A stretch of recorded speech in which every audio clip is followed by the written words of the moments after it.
இது பத்தி உனக்கு என்னடி தெரியும்? நீ வாய மூடிக்கிட்டு. அவ எவ்வளவு பெரிய கிரிமினல் எனக்கு தெரியும். ஏன் பேசாம இருக்கா தெரியுமா? அதுக்கு காரணம் சொன்னத இவளால மறுத்து பேசவே முடியாது. மகாண்டி, இனிமே இவங்க கிட்ட நியாயம் கேட்டா கிடைக்காது.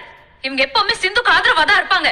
அதனால சிந்து கழுத்துல இருக்கிற தாலிய நானே அறுத்துறேன். சஞ்சய், இன்னும் ஒரு அடி இவன் முன்னாடி எடுத்து வைக்க கூடாது. ஸ்னேகா, என்ன ஸ்னேகா, உன் மனசுல என்ன நினைச்சிட்டு இருக்க? நீ வாட்டுக்கு ஒரு பையனை கூட்டிட்டு வருவ, சிந்து போய் சொல்லி சிவாவை கல்யாணம் பண்ணிக்கிட்டாங்கன்னு அவங்க மேல பழிய போட்டுட்டு நீயே அவங்க கழுத்துல இருந்து தாலி அறுப்பியா? உங்க அம்மாக்கு ஹார்ட் சர்ஜரி பண்ணணும்னு ஸ்னேகா சொன்னாங்களா? ஆமா சார். அதுக்கு லட்சக்கணக்குல பணம் செலவாகும்னு இவங்க சொன்னாங்களா? ஆமா சார். சோ உங்க அம்மாக்கு ஃப்ரீயா சர்ஜரி பண்றேன், நான் சொல்ற கதையெல்லாம் பஞ்சாயத்துல எல்லார் முன்னாடியும் சொல்லுன்னு ஸ்னேகா உங்ககிட்ட சொல்லிருக்காங்க. Mind you words. எனக்கு ஒண்ணும் அப்படியெல்லாம் சொல்ல வைக்கணும்னு அவசியம் கிடையாது. சொல்லானாதான் உண்மையை சொல்றான். சரி, இந்த உண்மையை ஏன் இத்தனை நாளா சொல்லல? சொல்லா, இந்த உண்மையை இத்தனை நாளா ஏன் மறைச்சானா? 6 மாசம் ஆகுது இல்ல?